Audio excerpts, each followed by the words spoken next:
할렐루야. 3월 29일 주일 오전 예배 오신 여러분들을 주님의 이름으로 환영하고 축복합니다. 우리 이 시간 왕이신 나의 하나님 찬양 드림으로 주일 오전 예배를 하나님께 올려드리겠습니다.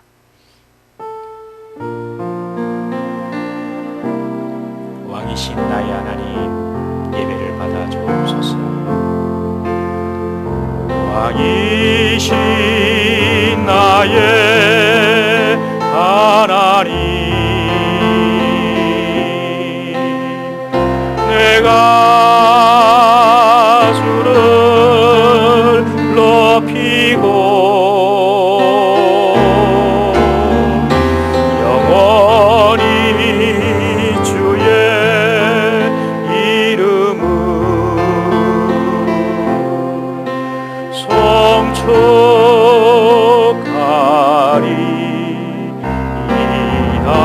왕이신 나의 하나님, 왕이신 나의 하나님, 내가 주를 높이고 영원히 주의 이름을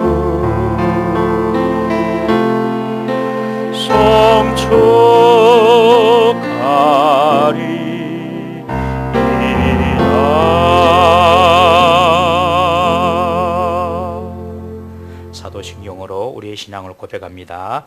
나는 전능하신 아버지 하나님 천지의 창조주를 믿습니다. 나는 그의 유일하신 아들 우리 주 예수 그리스도를 믿습니다. 그는 성령으로 잉태되어 동정녀 마리아에게서 나시고 본디오 빌라도에게 고난을 받아 십자가에 못 박혀 죽으시고 장사된 지 사흘 만에 죽은 자 가운데서 다시 살아나셨으며 하늘에 오르시어 전능하신 아버지 하나님 우편에 앉아 계시다가 거기로부터 살아있는 자와 죽은 자를 심판하러 오십니다. 나는 성령을 믿으며 거룩한 공교회와 성도의 교제와 죄를 용서받는 것과 몸의 부활과 영생을 믿습니다. 아멘. 오늘 하나님께서 우리에게 주시는 말씀 다니엘 6장 10절에서 17절 말씀입니다. 다니엘 6장 10절에서 17절 말씀 우리 함께 교독하겠습니다. 다니엘이 이 조서에 왕의 도장이 찍힌 것을 알고도 자기 집에 돌아가서는 윗방에 올라가 예루살렘으로 향한 창문을 열고 전에 하던 대로 하루 3번씩 무릎을 꿇고 기도하며 그의 하나님께 감사하였더라.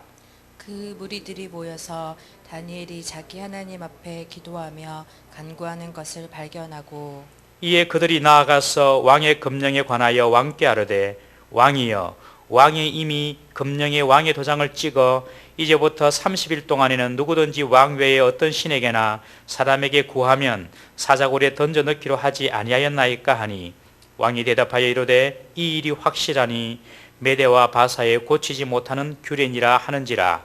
그들이 왕 앞에서 말하여 이르되 왕이여, 사로잡혀온 유다 자손 중에 다니엘이 왕과 왕의 도장에 찍힌 금령을 존중하지 아니하고 하루 3번씩 기도하나이다 하니 왕이 이 말을 듣고 그로 말미암아 심히 근심하여 다니엘을 구원하려고 마음을 쓰며 그를 건져내려고 힘을 다하다가 해가 질 때에 이르렀더라. 그 무리들이 또 모여 왕에게로 나아와서 왕께 말하되 왕이여, 메대와 바사의 규례를 아시거니와 왕께서 세우신 금령과 법도는 고치지 못할 것이니이다 하니 이에 왕이 명령하며 다니엘을 끌어다가 사자굴에 던져 넣는지라. 왕이 다니엘에게 이르되 내가 항상 섬기는 너희 하나님이 너를 구원하시리라 하니라.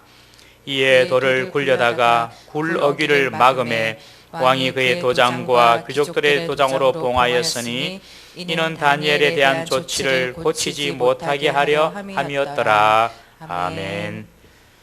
다니엘이 메데바사의 이제 3명의 총리 중에 하나가 되고 다리오 왕이 다니엘이 하는 모든 행동을 보고 그 3명의 총리 중에서 가장 높은 최고의 선임 총리로 다니엘을 세우려고 하자 이제 다른 두 총리와 함께 고관들이 다니엘을 죽일 음모를 꾸밉니다. 문제는 국사에 대해서 잘못한 것이 없는지, 그리고 개인적으로 어떤 허물이 없는지 아무리 사사시 조사를 했지만은 다니엘에게는 그 어떤 허물과 그 어떤 허점도 찾아보지를 못했습니다. 그래서 결국 그들이 찾아낸 것이 다니엘이 섬기는 하나님, 그 신앙을 책잡아서 이제 우리가 다니엘을 무너뜨리자, 그렇게 결심을 한 것이죠. 그래서 왕의 명령과 하나님의 명령을 충돌시킴으로 말미암아 이제 다니엘을 잡아서 죽이려고 하는 그런 음모를 계획한 것입니다. 그것이 바로 무엇이냐면 앞으로 30일 동안 왕 외에는 다른 신이나 다른 사람들에게 절대 기도하지 못하게 하는 것입니다. 30일 동안입니다. 30일 동안. 여러분, 사탄이 우리에게 치고 들어오는 엄밀한 공격이 무엇이겠습니까? 사탄이 우리를 공격할 때에 무엇을 가지고 공격하겠습니까, 여러분? 그것은 오늘 다니엘을 통하여 보았던 것처럼 기도를 멈추게 하는 것입니다. 사탄이 우리를 공격하는 최후의 그리고 가장 궁극적이고 그리고 우리를 넘어뜨리고자 하는 그런 공격이 뭐냐면 결국에 기도를 못하게 하는 것입니다.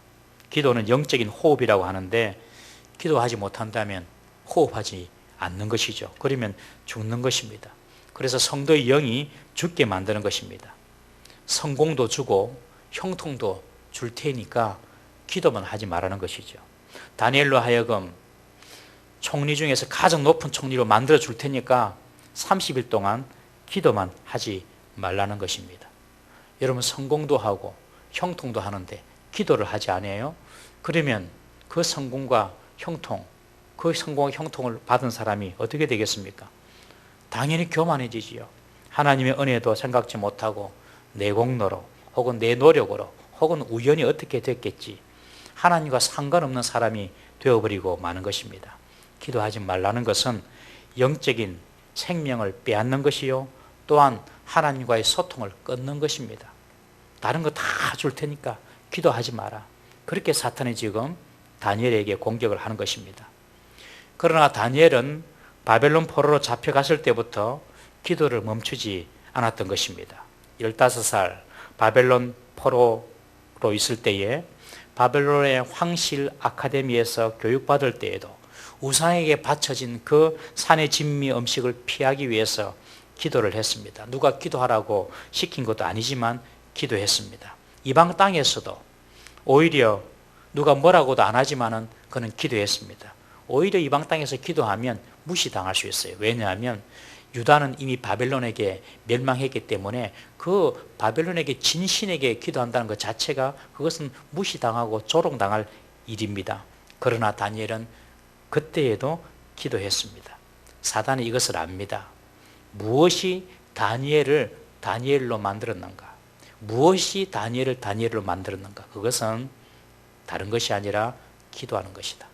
이것을 사탄이 알기 때문에 이제 이 기도의 끈을 끊어버리려고 대적자들을 통해서 다니엘을 공격하고 있습니다. 사랑하는 성도 여러분, 우리 성도들이 가장 먼저 해야 될 행동이 기도하는 행동인 줄 기억하시기를 바랍니다.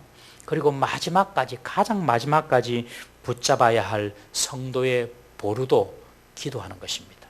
가장 먼저 해야 될 행동도 기도요, 끝까지 붙잡아야 될 마지막 보루도 기도하는 것입니다. 우리가 모여서 기도할 수는 없다 하더라도 개인적으로 가정에서 기도의 재단을 쌓아야 합니다. 여러분, 지금까지는 우리나라의 신앙생활 하는 것 때문에 사실 전혀 어려움이 없었습니다. 기껏 가족들의 반대나 혹은 부모님의 반대, 이 정도였습니다. 신앙생활을 한다고 직장에서 잘린다든지 혹은 불이익을 당한다든지 목숨이 위협을 당하고 이런 일이 없었습니다. 예배하고 싶을 때 예배했고요, 그리고 기도하고 싶을 때 기도했고, 찬양 드리고 싶을 때 언제든지 찬양했습니다. 마치 비닐하우스에서 자라는 식물처럼 우리는 그렇게 신앙생활을 해왔어요. 우리나라 정치 제도가 자유와 민주주의 아닙니까? 이런 자유와 민주주의라는 비닐하우스 속에서 보호받으면서 우리는 정말 편안하게 신앙생활을 해왔습니다. 그런데 이제 코로나 사태로 이제 모이기가 힘이 들어졌습니다. 지금까지는 비닐 안에서만의 신앙생활이라고 한다면 이제 코로나 사태를 통하여서 우리는 비닐이 거친 야전 신앙을 하게 되었습니다. 이전에는 교회 모임에만 참여해도 내 기도의 시간과 기도의 영성이 유지가 되었는데 이제는 그런 울타리가 다 사라져 버렸습니다. 이전에는 그냥 누가 기도하는 사람 옆에만 있어도 그래도 힘이 되고 기도도 잘 되었는데 이제 함께 기도할 믿음의 동지들과 함께 할 수 없는 그런 시간을 우리가 지나가고 있습니다. 이제는요, 순전히 나 스스로 기도해야 됩니다. 내가 정말 기도하는 사람인가, 그렇지 않는 사람인가, 지금 우리가 우리 자신을 볼 수 있는 기회입니다, 여러분. 아무리 바쁜 일이 있더라도 기도의 틈을 내시기를 주의 이름으로 부탁을 드립니다. 아무리 힘들고 어렵고 고통 가운데 있더라도 기도를 절대로 포기하면 안 됩니다. 여러분, 그럴수록 더 기도의 자리로 나아가야 합니다. 사단이 다니엘의 기도를 부수어뜨리려고 사자굴로 위협하고 있는 것입니다. 이때 다니엘은 어떤 선택을 합니까? 10절 보시면 우리 10절 다시 한번 더 다 같이 읽어보겠습니다. 10절 말씀 시작. 다니엘이 조서에 왕의 도장이 찍힌 것을 알고도 자기 집에 돌아가서는 윗방에 올라가 예루살렘으로 향한 창문을 열고 전에 하던 대로 하루 3번씩 무릎을 꿇고 기도하며 그의 하나님께 감사하였더라. 다니엘은요, 목숨을 걸고 기도를 지켰습니다. 이게 너무너무 중요합니다. 기도는 우리의 목숨을 걸고라도 지켜야 되는 것입니다. 신앙의 박해에 대해서 우리 성도들의 태도에 대해서 한번 잠시 제가 말씀을 드리려고 합니다. 여러분, 우리에게 신앙 때문에 박해가 오면 어찌해야 합니까? 신앙 때문에 박해가 왔다. 어떻게 해야 되죠? 무조건 정면 돌격해야 됩니까, 여러분? 만약 우리나라에 교회가 신앙 때문에 박해를 당하는 상황이 오면 어떻게 해야 할까요? 어떻게 해야 할까요? 절대 그런 일이 오면 안 되지만 우리나라가 공산화가 만약에 되었다고 생각해 보십시오. 만약에, 그리고 또 이슬람 국가가 되었다고 생각을 해 보십시오. 공산주의는 유물론에 입각한 정치제도이므로 하나님의 존재를 부인합니다. 그리고 그리스도인들을 적으로 간주합니다. 그래서 그리스도인들은 죽임을 당합니다. 그것이 공산주의입니다. 이슬람 국가는 알라만을 유일한 신으로 섬기기 때문에 알라를 믿지 않는 모든 사람은 적으로 간주하고 죽이라고 코란에 이미 기록이 되어 있습니다. 그러니까 만약에 이슬람 국가가 된다든지 그리고 공산주의 국가가 되면 저를 포함하여서 우리 기독교인들은 숙청 1순위입니다. 다 죽어야 됩니다. 여러분, 만약에 그런 상황이 되었다고 한번 가정해 보십시오. 그러면 어떻게 해야 되겠습니까, 여러분? 일단은 피해야 합니다. 여러분, 박해가 올 때에, 신앙 때문에 박해가 올 때는 피해야 합니다. 그것이 비겁하거나 믿음을 배신하는 행위가 절대로 아닙니다. 예수님께서 복음을 전가하시는 공생의 3년 동안에 예수님 박해하는 사람이 많았죠. 그런데 성경을 사복음서를 자세히 보면 예수님은 믿음이 없는 곳에서는 기적을 행하지 않으셨습니다. 둘째로 예수님을 박해하는 자들이 있으면 예수님은 피해 다니셨습니다. 그래서 이 동네에서 복음을 전하다가 박해하는 사람이 오면 저 동네로 가시고 그러면서 피하셨어요. 여러분, 만약에 우리 땅에 기독교 신앙 때문에 박해가 온다면 우리는요, 교회 모임을 폐쇄합니다. 그리고 각자 흩어져서 가정별로 예배를 드려야 됩니다. 가정별로 하나님을 섬겨야 됩니다. 왜 피하죠? 왜 피하냐면 신앙을 지키기 위해서 피하는 것입니다. 지금 북한에도 공산주의를 피해서 산에 움막을 짓고 산에 굴을 파서 생활하는 사람이 있습니다. 여러분, 산속에서 그냥 굴을 파서 거기서 살아요. 왜요? 공산주의 정치 체제 아래에서는 신앙생활 할 수 없기 때문에 완전히 동떨어져서 신앙을 지키기 위해서 피하는 것입니다. 초대 교회 로마 박해 시대에도 성도들은 믿음을 지키기 위해서 산에 움막을 짓고 동굴에서 살았습니다. 우리 히브리서 11장 37절, 38절 한번 다 같이 읽어보겠습니다. 시작. 돌로 치는 것과 톱으로 켜는 것과 시험과 칼로 죽임을 당하고 양과 염소의 가죽을 입고 유리하여 궁핍과 환난과 학대를 받았으니 이런 사람은 세상에 감당하지 못하느니라. 그들이 광야와 산과 동굴과 토굴에 유리하였느니라. 여러분, 이래서 이제 카타콤이 생겼죠. 카타콤은 비밀 지하 묘지라는 뜻인데 그냥 사람만 묻은 것이 아닙니다. 카타콤은 묘지뿐 아니라 그냥 사람들이 그곳에서 살았어요. 산에 굴을 뚫고 살았습니다. 로마에나 혹은 지금 터키 지역 초대 교회가 있었던 그 지역에 보면 이 산마다 이 굴이 뚫려 있어요. 그리고 그 카타콤이 미로처럼 연결되어 있는데 어떤 곳에는 죽은 사람을 장사 지내는 그런 곳도 있고 어떤 곳에는 모여서 밥 먹는 데도 있고 잠자는 데도 있고 그래서 이 초대교회 시대 때에 카타콤에서 살았던 그리스도인들의 평균 수명이 40세밖에 안 됩니다. 왜냐하면 그런 지하동굴 속에 있다 보니까 밖에 나오면 잡혀가니까 햇빛을 못 보니까 그래서 단명했어요. 그들은 신앙을 지키기 위하여 바퀴를 피해서 하나님을 예배드리고 섬겼던 것입니다. 만약에 우리들에게 이런 박해가 온다면 우리는 피해야 됩니다.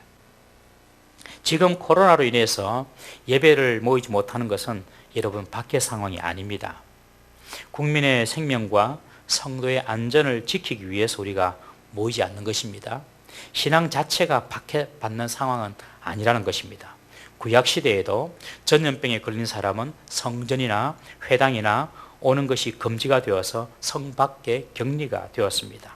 코로나로 인해서 우리가 모이지 않고 각자 온라인 예배로 드리는 것이 현실과 결코 저는 타협하는 신앙이라고는 생각을 하지 않습니다. 사람의 생명을 보호하기 위한 것입니다. 그런데 이것을 만약에 국가가 어떤 공권력을 가지고 예배를 금지한다면 그것은 박해가 되는 것입니다. 지금 몇몇 교회의 코로나 확진자들 때문에 정부에서 교회가 정부 시책에 반하고 그리고 코로나 확대가 꼭 교회의 책임이냐 이렇게 방송에서 이렇게 그런 뉘앙스로 방송이 나오는 경우를 자주 보는데 이것은 아주 대단히 잘못된 것이라고 저는 생각합니다. 대다수의 교회들은 정부 시책에 동의하면서 국민의 생명을 중요하게 생각을 합니다. 그래서 우리 교회도 우리 동네 구청에서 연락이 왔어요. 다음 주일까지는 이렇게 집회를 좀 자제해달라. 그래서 저희들이 다음 주까지 4월 5일까지 온라인 예배를 계속해서 드리려고 합니다. 그러나 이렇게 예배하는 것은 정상적인 것은 아니죠. 비정상적인 때에 비정상적인 방법으로 우리가 예배를 드리는 것입니다. 나중에 상황이 호전이 되고 다 진정이 되었습니다.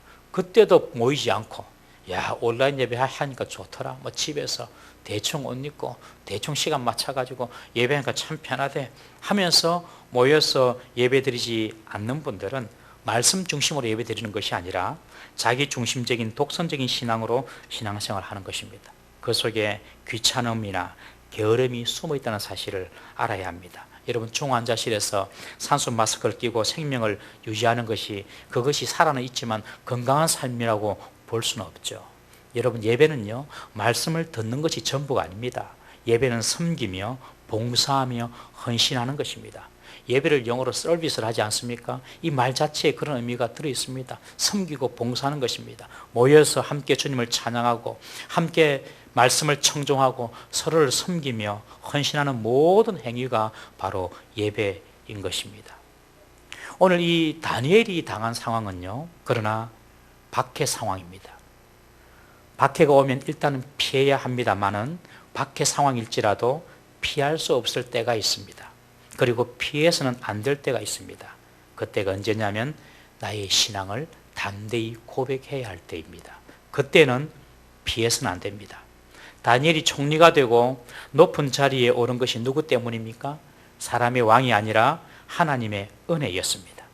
그런데 만약 다니엘이 숨어버리거나 기도를 쉰다면 다니엘은 하나님보다 왕의 조서가 더 무섭고 더 중요하고 하나님의 명령보다 왕의 명령이 더 엄중히 여겨지는 그런 상황으로 비춰질 수가 있는 것입니다. 하나님은 차선이 되고 왕의 명령이 우선이 되는 것입니다. 이때 피하면 안 되죠. 다니엘이 만약에 피하고 기도를 쉬면은 이제 다니엘은 하나님보다 왕을 더 중요하게 생각을 하는 그런 사람이 되는 것입니다.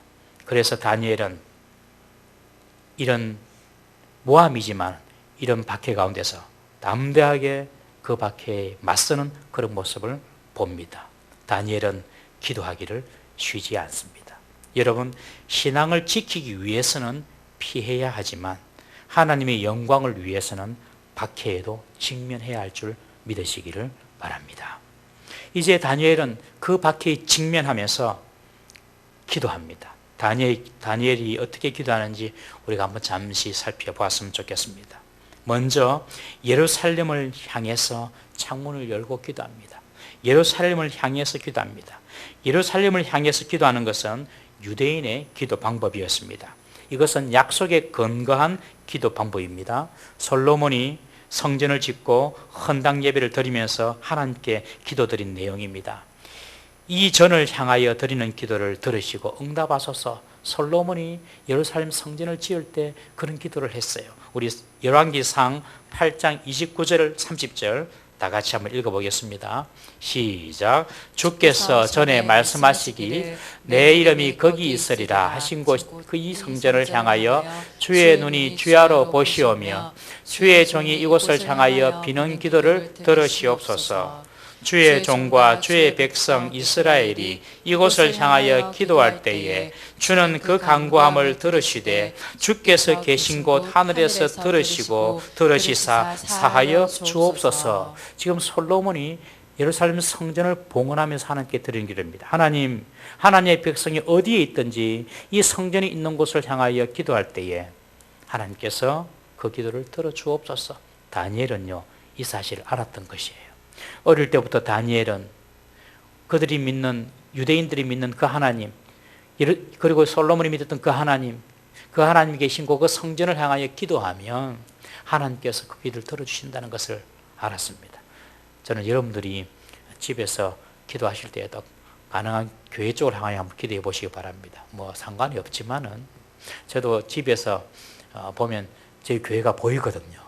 근데 이상해요. 교회를 보고 그 방에서 무릎 꿇고 기도하면 와, 정말 기도가 하늘로 다 올라가는 것 같아요. 그리고 하나님 임재하심을 더 깊이 느낍니다. 다니엘은 예루살렘을 향하여 기도할 때에 하나님께서 기도를 응답해 주신다는 사실을 믿었습니다. 그것이 솔로몬 때부터 그렇게 해왔다는 것을 알았어요. 그러니까 어릴 때부터 다니엘은 하나님 말씀에 철저히 교육된 그런 사람이죠. 그래서 하나님을 향하여서 기도한 것입니다. 그것이 예루살렘을 향하여 기도한 것입니다. 두 번째로 다니엘은 창문을 열고 기도합니다. 우리 같으면 30일 동안 기도를 하더라도 창문을 좀 닫고 기도하면 안 좋나 이런 생각이 들 때 있지 않습니까? 그러나 다니엘은 창문을 엽니다. 왜냐하면 이 다니엘의 기도는 신앙 고백적인 기도이기 때문에 그렇습니다. 왕이 도장을 찍었어요. 그리고 이제 그 도장을 찍혔으면 더 이상 그 조서는 변기할 수 없고 기도하는 자는 다 사자굴에 들어간다는 사실을 알았습니다. 알고도 창문을 엽니다. 여러분, 우리가 때로는 골방에서 은밀하게 기도해야 될 때도 있습니다만은, 그러나 우리가 살아가면서 신앙 고백을 해야 될 때는 이렇게 드러내놓고 기도해야 될 필요도 있습니다. 제가 이 말씀을 준비하면서 저희 집에 있는 일에게 물었어요. 네 학교에서 밥 먹을 때 점심 때 기도하나? 하니까 대답을 안 하더라고요. 기도 안 한다는 뜻이죠. 제가 회개했습니다. 야, 목사가 집에서 얼마나 기도하는 모습이 가식적이고 형식적이었으면 제가 학교에서 밥 먹을 때 기도를 안 하노? 제가 회개했습니다. 여러분, 우리가 신앙 고백적으로 기도해야 될 때가 있습니다. 그때는요, 드러내놓고 기도해야 합니다. 직장에서 사람들과 식사할 때에 제대로 기도를 합니까, 여러분? 하나님, 아침에 기도했을 때와 똑같습니다. 이러면서 조동 이러면서 기도하는 사람도 있대요. 정말 있다고 그래요. 여러분, 우리가 신앙생활 하면서 정말 신앙 고백적으로 기도해야 될 때가 있습니다. 그때는요, 창문을 열고 내가 그리스도인이다, 이것을 당당하게 드러내면서 기도해야 될 때가 분명히 있습니다. 사람을 두려워하지 말고 세상 가운데서도 기도하는 우리 성도 될 수 있기를 주의 이름으로 축원합니다. 이 다니엘은요, 자기를 죽이려고 달려드는 원수들 앞에서 보라고 기도합니다. 하나님이 나를 지켜주신다. 이런 확실한 믿음의 고백이 있었기 때문에 그 행동이 심겨져서 창문을 열고 기도하는 것입니다. 여러분, 세상 속에서 담대한 믿음의 사람으로 서 있기를 주의 이름으로 축원합니다. 세 번째 다니엘을 기도를 보면요, 하루에 3번씩 기도합니다. 여러분, 기도는 언제든지 할 수 있잖아요. 예, 그렇습니다. 그런데 다니엘은 시간을 딱딱딱 정해놓고 기도합니다. 이 다니엘이 메데파사 궁에서 업무를 보다가도 기도 시간이 되었으면 집으로 돌아왔을 거예요. 그러니까 다 알죠. 아, 저 사람 어디 가노? 아, 기도하러 간다. 그러니까 이들이 계략을 꾸민 것 아닙니까? 윗방에 올라가서 시간과 장소를 정해서 기도합니다. 여러분, 우리가 해봐서 알지만 시간을 정해놓고 기도하지 아니하면 바쁜 일상 가운데 일에 사람이 치여가지고 기도 시간이 그냥 썰려가 버립니다. 시간을 정해놓고 기도해도 힘듭니다. 여러분, 시간을 정해놓고 기도하더라도 전화하고 사람 만나고 어떤 일에 생각하고 그래 하다 보면요, 그 시간 정해놓은 시간도 그냥 스킵해 버릴 경우가 많아요. 넘어갈 경우가 많아요. 다니엘이 이렇게 시간을 정해놓고 기도했다는 것은 누구보다도 또는 무슨 일보다도 하나님이 우선이라는 고백입니다. 그 어떤 일보다도 하나님 우선이다. 누구를 만나는 일보다도 하나님이 우선이다. 그래서 시간을 딱 정해놓고 기도의 자리로 나간 것입니다. 사랑하는 성도 여러분들도 한번 이렇게 한번 시도를 한번 해보십시오. 하루 중에 시간을 딱 정해놓고, 그리고 기도의 자리를 딱 정해놓고 그곳에 가서 한번 기도를 해보십시오. 정말로 분명히 그 기도의 시간에 하나님의 임재를 느낍니다. 여러분, 한번 해보십시오. 시간을 정해놓고 기도의 자리를 정해놓고 기도를 한번 시작한다면 하나님께서 그곳에 오시는 것을 여러분들이 경험할 수가 있을 것입니다. 네 번째로 다니엘은 기도할 때에 무릎을 꿇고 기도합니다. 하나님께 무릎을 꿇습니다. 기도하는 방법이 여러 가지가 있습니다만은 두 손을 들고 서서 기도하는 것도 있고 엎드려서 기도하는 기도도 있고 여러 가지 기도도 있습니다만은 다니엘은 무릎을 꿇고 기도합니다. 무릎을 꿇는 것은 어떤 행동입니까? 나는 종입니다는 뜻이거든요. 나는 당신의 종입니다. 하나님의 종입니다. 이런 고백입니다. 여러분, 다니엘은 왕에게도 무릎을 꿇지 않은 사람입니다. 그러나 다니엘은 하나님께 무릎을 꿇습니다. 사랑하는 성도 여러분, 하나님께 무릎을 꿇을 수 있는 사람은 사람에게 무릎 꿇을 일이 없을 것입니다. 하나님께 무릎 꿇는 자는요, 사람에게 무릎 꿇지 않습니다. 여러분들 기도할 때 편안하게 기도하실 수도 있지만 무릎 꿇고 한번 기도해 보세요. 저도 이 다니엘 말씀을 준비하면서 저도 정해놓은 시간에 기도할 때에 무릎을 꿇고 기도를 해보려고 지금 계속 하고 있습니다. 그러니까 달라요. 여러분, 무릎을 꿇고 정해진 시간에 한번 꼭 기도를 해보십시오. 하나님이 왕이십니다. 나는 종입니다. 주의 말씀 듣겠습니다. 기도의 자세부터 달라지더라고요. 다니엘은 무릎을 꿇고 기도합니다. 그런데 이 모든 기도가 오늘 본문에 보면 전에 하던 대로 했다는, 그렇게 기록되어 있습니다. 전에 하던 대로 하는 기도였습니다. 여러분, 이런 행동들이 다니엘에게는 평소의 습관이었다는 것입니다. 82세가 될 때까지 평생 꾸준히 해오던 생활 습관이 하루에 3번 시간을 정해서 무릎을 꿇고 예루살렘을 향하여 기도하는 것이었습니다.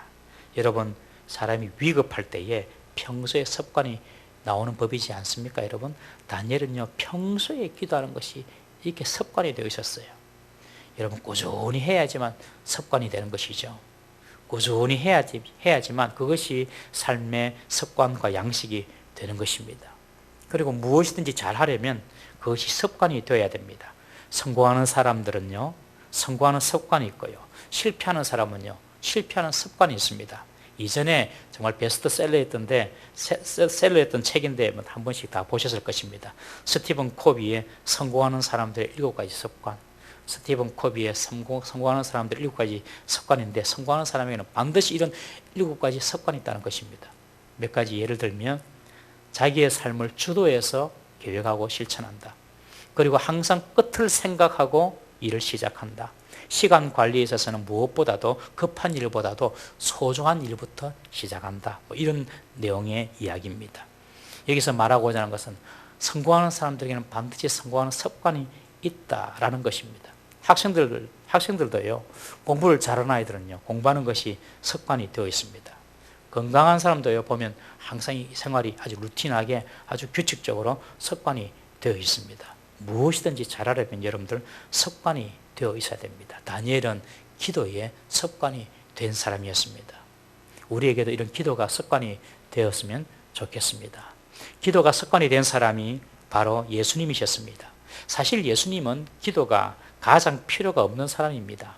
그분은 하나님이시지 않습니까? 사람이면서도 동시에 하나님의 권능을 가진, 신적인 권능을 가진 하나님이시지 않습니까? 그런데 우리 예수님은 기도가 습관이 되신 분이십니다. 누가복음 22장 39절 다 같이 한번 읽어보겠습니다. 시작. 예수께서 나가사 습관을 따라 감난산에 가심에 제자들도 따라갔더니, 예수님께서는 주로 감난산에 가셔서 기도를 많이 하셨어요. 그것이 습관이 되었다라고 기록하고 있습니다. 그리고 예수님은 가장 먼저 일어나셔서 하시는 일이 바로 기도하는 일이었습니다. 성경 곳곳에 예수님은 새벽 민명에 기도하셨다, 이런 표현이 나와 있습니다. 하루의 첫 시간을 하나님과 먼저 만나는 것입니다. 세상과 연결되기 전에, 사람과 연결되기 전에 먼저 하나님과 연결되는 것입니다. 제일 먼저 하나님을 찾는 것이죠. 이것이 예수님의 기도 습관이었습니다. 우리 성도님들도 가장 먼저 하나님을 찾는 이런 기도의 습관을 가지기를 주 이름으로 부탁을 드립니다. 이번 코로나 사태로 인해서 저는 온 가족이 모여서 기도하는 습관이 좀 만들어졌으면 좋겠습니다. 저희 가정에도 매일마다 저녁에 이제 기도를 하는데, 우리 아이들까지 하니까요, 뭐가 좋으냐면 아이들이 이제 막 기도를 해요. 참 그것은 좋다는 생각이 들었습니다. 여러분, 이번 코로나 사태로 우리 교회적으로는 모이지 못하지만은 꼭 가정에서 여러분들 하루에 10분도 좋고 5분도 좋고 15분도 좋습니다.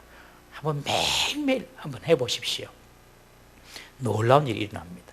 가정에 싸움도 없어지고요, 미움도 사라지고요, 정말 좋습니다.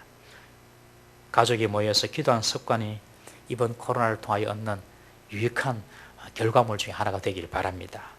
그리고 우리 자신들도 다니엘처럼 장소를 정하고 시간을 정해서 이 다니엘의 기도에 한번 도전을 해봤으면 참 좋겠습니다. 무릎을 꿇고 한번 기도해 보십시오. 한번 정확하게 한번 해보십시오. 한 6개월, 1년 여러분들 기도가 응답이 될걸요. 황 집사님 화이팅. 여러분들 정말로 시간을 정해놓고 장소를 정해놓고 무릎을 꿇고 한번 기도해 보시라니까요. 간절하게. 하나님 정말 역사하십니다, 여러분. 이렇게 다니엘의 기도를 우리도 본을 받아서 한번 해보시기 바랍니다. 이제 마지막으로 다니엘은 기도할 때에 감사함으로 기도했다고 기록하고 있습니다. 다니엘은 감사하면서 기도를 올려드렸습니다. 여러분, 감사가 없는 기도는요, 이방 종교의 기도와 같습니다. 감사가 있을 때 진정 하나님이 기뻐하는 기도가 되는 것입니다. 감사로 제사를 드리는 자가 하나님을 영화롭게 하고요, 감사함으로 구원의 문에 들어가고 감사함으로 천국의 문에 들어가는 것입니다. 감사를 모르는 자는 구원받은 자가 아닙니다, 여러분.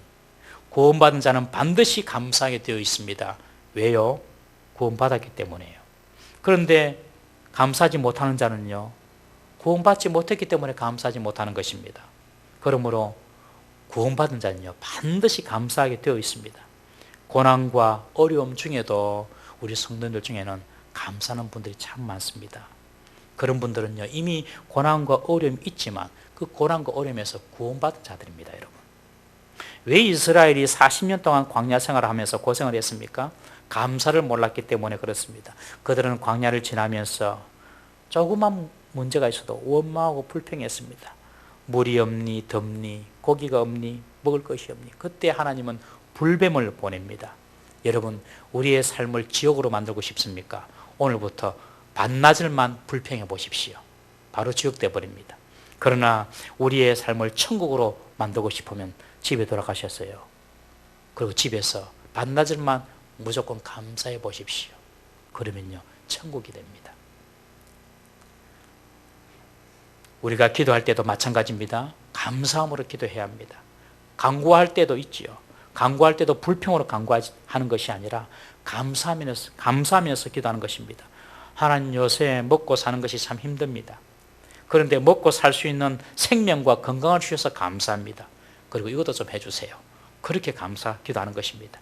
우리 빌립보서 4장 6절 다 같이 한번 읽어보겠습니다. 빌립보서 4장 6절 시작. 아무것도 염려하지 말고 다만 모든 일에 기도와 간구로 너희 구할 것을 감사함으로 하나님께 아뢰라. 여러분, 감사할 때는요 기적이 일어납니다.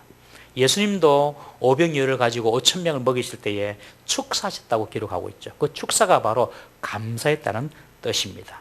우리가 직장에서, 가정에서, 학교에서, 우리 인생에서 기적을 보기를 원한다면 감사하시기를 주의 이름으로 축원합니다. 진정한 감사는요, 감사할 수 없을 때 하는 감사가 진짜 감사합니다. 하는 일마다 잘 되고 뭐 형통하고, 그때 감사하는 것은요 하나님 모르는 사람도 감사할 수 있습니다. 그러나 우리 성도의 감사는 차원이 다릅니다.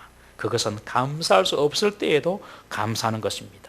감사할 수 없을 때 하는 감사, 그것이 진짜 감사인 줄 꼭 기억하시기 바랍니다. 하나님께서 그 감사를 다 받으시고 그 믿음대로 역사해 주십니다. 지금 다니엘이 감사로 하는 기도를 드리는데, 다니엘의 현실은 감사할 수 있는 상황이 아닙니다. 여러분, 15세 때에 나라 잃고 부모 잃고 포로로 잡혀왔습니다. 그리고 지금까지 마음껏 하나님께 예배드릴 수 없는 그런 생편에 살다가 이제는 기도하면 사자굴에 잡혀가는 그런 상황입니다. 그런데 무슨 감사로 기도를 드립니까? 이 말씀을 딱 보면서 딱 드는 생각이, 다니엘이 무슨 감사했을까? 어떻게 감사했을까? 말씀을 준비하면서 이런 생각이 들었어요. 이런 생각 드는 자체가 아직까지 수준이 낮다는 뜻입니다. 다니엘은요 조건에 달린 감사가 아니었습니다. 이런 조건이 생기기 때문에 감사하고 저런 조건이 충족되었기 때문에 감사하는 것이 아니었습니다. 다니엘은요 조건과 관계없는 감사를 드렸어요. 여러분, 돈이 있고 없고가 중요한 것이 아닙니다. 형편이 좋아 보이고 안 좋아 보이고 이것이 문제가 되지 않습니다. 몸이 건강하고 안 건강하고 이것이 중요하지 않습니다. 살고 죽고 사느냐 죽느냐 이것도 중요하지 않습니다. 정말 기도를 통하여 하나님의 임재를 경험한 사람은요 그 자체가 감사한 것이 되는 것입니다. 다니엘은 그 정도의 수준까지 간 것이죠. 그래서 오늘 본문에 다니엘이 했던 감사의 조건은 기록되지 않았어요. 그냥 하나님 그 자체가 감사한 것입니다. 다니엘은 하나님의 계획을 압니다. 하나님은 이 세상을 통치하시고 계시고 하나님은 이 순간에도 이끌어 나가시는 분이신 것을 다니엘은 압니다. 비록 현실을 바라보면 감사할 수 없지만 하나님의 인격과 그분의 일하심을 믿을 수 있기에 감사하는 것입니다. 다니엘은 주님 안에서 기쁨을 누렸기 때문에 조건과 관계없이 감사 기도를 드릴 수가 있었던 것입니다. 주 안에 기쁨 누림으로 마음의 풍랑이 잔잔하니 세상과 나는 간 곳 없고 구속한 주만 보이도다. 여러분, 우리의 감사는요 조건에 달린 감사지 않습니까? 다니엘은 그런 차원의 수준이 아닙니다, 여러분. 그러니까 지금 다니엘이 사자굴 속에 들어가는 그런 상황 가운데서도 선하신 하나님의 역사심을 믿고 그는 감사할 수가 있었습니다. 이렇게 조건을 초월하는 그런 감사, 주님의 역사심을 믿고 선하신 하나님을 믿음으로 오는 그런 감사, 이런 감사가 저와 여러분들에게 있기를 주의 이름으로 축원합니다. 여러분, 우리의 인생 가운데도 이 다니엘이 사자굴의 위기를 만났던 것처럼 위기가 찾아올 수가 있습니다. 이제 17절에 보면요, 다니엘이 사자굴 속으로 들어갑니다. 그리고 성경에 보면 돌을 굴려다가 굴 어귀를 막아버립니다. 굴 어귀를 돌로 막았다는 것은 이제 그 어떤 도움도 차단되었음을 상징적으로 의미하는 것이라고 볼 수가 있습니다. 왕도 도울 수가 없어요. 여러분, 왕이 도울 수 없다면 이제 사람의 모든 도움은 끝나버린 것이지요. 인간적인 모든 도움이 차단되어 버렸습니다. 여러분, 우리가 살아갈 때 이런 위기를 당할 때에 그 어떤 도움도 차단되었다고 생각될 그때에도 끝이 아니라는 사실을 기억하십시오. 주님이 그곳에 계시면 우리는 살아나게 되어 있습니다. 주님이 없는 곳이라면 왕궁이라도 위험합니다. 바벨론의 벨사살의 왕궁처럼 하루아침에 그가 죽임을 당하지 않습니까? 주님이 그곳에 계시지 않으면 왕궁이라도 위험하지만 주님이 함께 하신다면 사자굴이라도 안전합니다. 다리오 왕은 다니엘을 지켜주지 못했지만 그러나 하나님은 그 사자굴 속에서도 다니엘을 지켜주십니다. 주님이 함께하지 않으시면 우리는 작은 사고로도요 죽을 수도 있습니다. 그러나 주님이 함께하시면 무시무시한 사건을 당하더라도 그곳에서 살아날 수가 있습니다. 여러분 자녀를 다 키워보셨잖아요. 자녀들을 어떻게 키웠습니까? 정말 위험한 고비가 많았지요. 우리들은 어떻게 살았습니까? 죽음의 위기, 파멸과 파산의 고비 다 지내왔지 않습니까, 여러분? 우리의 가정도 얼마나 때로는 위태한 적이 많았습니까? 그러나 하나님이 그곳에 계셨기 때문에 우리가 그 과정을 넉넉히 이기고 통과한 줄 믿으시기를 바랍니다. 고린도후서 4장 8절, 9절, 10절 우리 다 같이 한번 읽어보겠습니다. 시작. 우리가 사방으로 우겨쌈을 당하여도 쌓이지 아니하며 답답한 일을 당하여도 낙심하지 아니하며 박해를 받아 버림바 되지 아니하며 거꾸로 떠임을 당하여도 망하지 아니하고 우리가 항상 예수의 죽음을 몸에 짊어짐은 예수의 생명이 또한 우리 몸에 나타나게 하려 함이라. 아멘. 비록 사자굴이라도 그리고 사자굴 그 어귀에 돌문이 막혀버려서 그 어떠한 도움이 차단되어 있을지라도 하나님께서 그곳에 계시면 우리는 죽지 아니하고 반드시 살아나게 될 것입니다. 이 하나님을 믿고 신뢰하는 우리 성도 되기를 주의 이름으로 축원합니다. 다 같이 한번 동서로 한번 기도하십시다. 다니엘에게 왔던 사단의 시험이 무엇입니까? 기도를 쉬라는 것입니다. 절대 기도를 쉬어서는 안 됩니다. 나아가서 하나님 기도하는 것이 내 삶의 습관이 되게 하여 주옵소서. 모든 사건, 모든 행동의 첫 번째 행동, 첫 번째 반응이 기도가 되게 하여 주옵소서. 그리고 어떠한 고통 가운데서도 끝까지 기도하는 것을 붙잡고 기도의 보루를 놓치지 않고 기도의 끈을 붙잡고 기도하게 해 주십시오.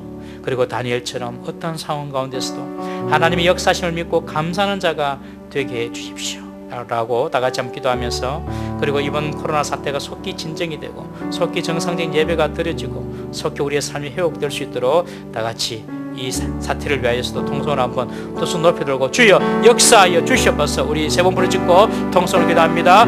주여 역사하여 주시옵소서. 주여 역사하여 주시옵소서.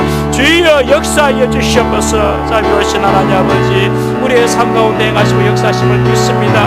아버지, 비록 우리 눈에 보이는 것은 암담하고 답답하고 아버지 우리 눈에 펼치는 환경은 아버지 우리가 받아들이기 힘든 상황이지만 이 상황 가운데서도 일하시고 역사하시는 하나님을 신뢰하며 신실하시게 합력하여 선을 펴신 하나님을 믿으며 우리가 감사함으로 기도할 수 있도록 도와주시옵소서. 기도하는 것이 우리 삶의 습관이 되게 하여 주옵소서. 어떠한 상황 가운데서도 어떠한 사건 가운데서도 어떠한 일 가운데서도 기도가 우리 첫 번째 행동이 되게 하여 주시옵시고 끝까지 기도할 수 있는 제도 되게 하시고 낙심하지 않고 기도할 수 있는 제도 되게 하여 주시옵소서. 아버지, 우리 가족들이 기도의 공동체가 되게 하여 주옵소서. 아버지, 우리 자녀들과 함께 기도하며로 말미암아 하나님 역사하심을 경험하게 하여 주시고 우리가 깨인 아버지 정해진 시간에 정해진 장소에 무릎을 꿇고 하나님께 두 손 들고 기도하는 아버지 기도의 습관이 새로지게 하여 주시기를 간절히 원합니다. 하나님의 전국이 아버지 온 세계가 코로나 사태를 말미암아 모두가 다 아버지 열등 가운데 있습니다. 아버지, 그러니 가운데서 하나님께서 일하시는 역사심을 믿습니다. 하나님 역사심을 믿습니다. 하나님의 이 사태에 아버지 우리 마음이 우리 믿음이 뺏기지 않도록 도우시기로 하며 아버지 기도로 이겨나갈 수 있는 우리 모든 성도들 되게 하여 주시고 아버지 성도의 삶의 영광과 아버지의 기 또한 정상적인 예배가 속히 회복될 수 있도록 주여 역사하여 주시고 하나님 이여 주님께서 행하신 것을 보게 하여 주시옵소서. 주여 도와주옵소서. 역사하여 주옵소서. 자비로우신 하나님 아버지, 어떠한 순간에도 어떠한 고통 가운데서도 어떠한 상황 가운데서도 기도를 쉬지 않게 하여 주옵소서. 그리고 조건에 달린 감사가 아니라 하나님께서 그 가운데서도 일하시고 역사하시고 섭리하시고 이끌어 가신다는 그 믿음을 가지고 신실하신 하나님에 대한 신뢰를 가지고 감사로 기도할 수 있는 저희들이 되게 하여 주옵소서. 코로나 사태로 인해서 온 세계가 지금 하나님 어려운 가운데 있습니다. 경제적으로도 인간관계적으로도 힘든 가운데 있지만 그러나 이런 상황조차도 하나님께서 이끌어 가시고 하나님이 일하신 것을 믿고 합력하여 선을 이루실 주님을 믿고 우리가 주님께 감사하며 나가는 저희들 되게 하여 주옵소서. 하나님, 오히려 이 코로나 사태를 통하여서 가족의 기도 운동이 회복되게 하여 주옵소서. 하나님이여, 내 개인의 기도가 살아나게 하여 주옵소서. 그리고 속히 이 사태가 진정이 되어서 온 성도들이 모여서 즐거운 마음으로 기쁜 마음으로 주님을 찬양하는 그날이 속히 오게 하여 주옵소서. 예수 그리스도 이름으로 기도드리옵나이다. 아멘. 찬송 드립니다.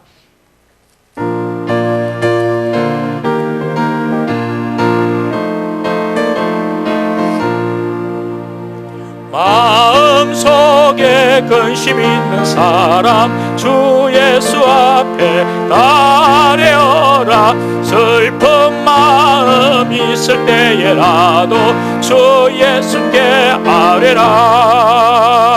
주 예수 앞에 달려라. 주 우리의 친구니 무엇이나 근심하지 말고 주 예수께 아뢰라. 눈물 나며 기쁜 한숨 쉴 때 주 예수 앞에 달려라. 은밀한 죄 내게 있더라도 주 예수께 아뢰라. 주 예수 앞에 달려라. 주 우리의 친구니 무엇이나 근심하지 말고 주 예수께 아뢰라. 괴로움과 두려움 있을 때 주 예수 앞에 달려라. 내일 일을 염려하지 말고 주 예수께 아뢰라. 주 예수 앞에 달려라.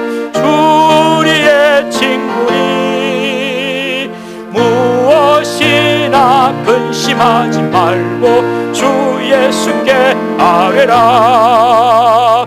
죽음 앞에 겁을 내는 자여 주 예수 앞에 달려라. 하늘나라 바라보는 자여 주 예수께 아뢰라. 주 예수 앞에 달려라. 주 우리의 친구니 무엇이나 근심하지 말고 주 예수께 아뢰라. 하나님 아버지, 무엇이나 근심하지 않고 감사함으로 주님의 역사심을 믿고 기도로 나아가는 저희들 되게 하여 주옵소서. 오늘도 주님께서 주신 물질, 주님의 것이라는 믿음의 고백으로 주님 앞에 올려드립니다. 이 물질이 어떻게 만들어졌고 어떤 수고와 땀을 통하여 이루어졌는지 주님께서 아십니다. 물질이 아니라 우리의 땀을, 우리의 생명을, 우리의 시간을 주님께 드리는 것이오니 주님께서 받으시고 주님의 뜻에 합당하게 사용하여 주옵소서. 아까워하지 않고 믿음으로 드린 자에게 만배의 복을 허락하여 주시옵소서. 또한 드리고 싶지만 드리지 못하는 분들도 있습니다. 주님께서 그 마음을 받아주시고 주의 백성들이 이 땅을 살아가면서 물질적 경제적인 문제 때문에 어려움 당하지 않도록 풍성하게 하여 주옵소서. 우리 구주 예수님의 이름으로 기도드리옵나이다. 아멘.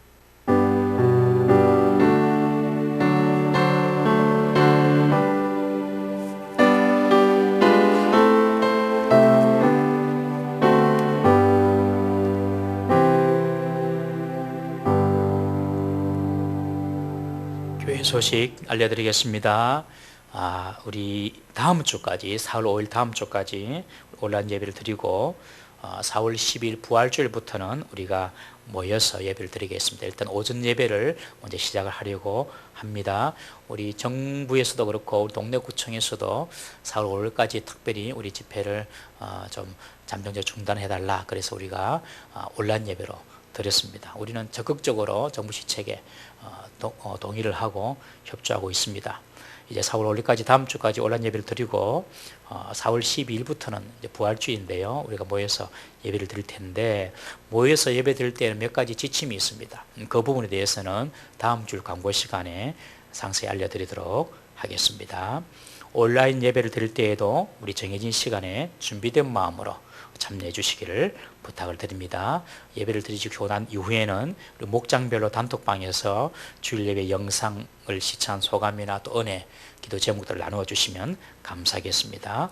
헌금은 온라인 계좌로 준비해 두셨다가 헌금은 온라인 계좌로 드리거나 혹은 준비해 두셨다가 정상적인 주일 예배 시에 드리시면 되겠습니다. 폰 뱅킹을 하시는 분은 이렇게 이름이 찍히지가 않는다 하더라고요. 그런 분들은 당분간 수고스럽겠지만은 우리 심옥 집사님께 전화를 하셔가지고 이렇게 헌금을 했다라고 말씀해 주시면 감사를 드리겠습니다.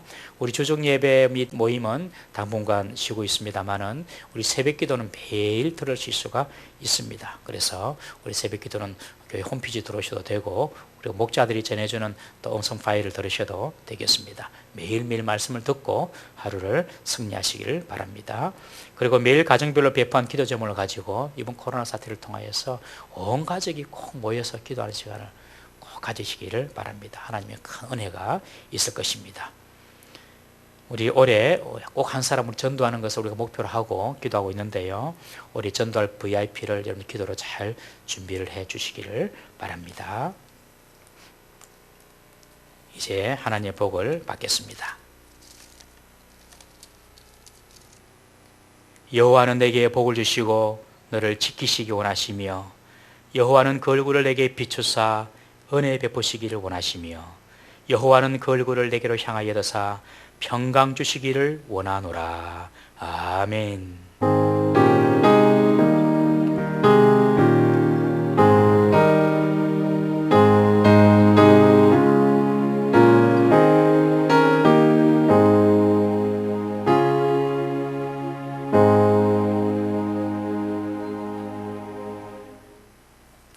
예배를 마쳤습니다.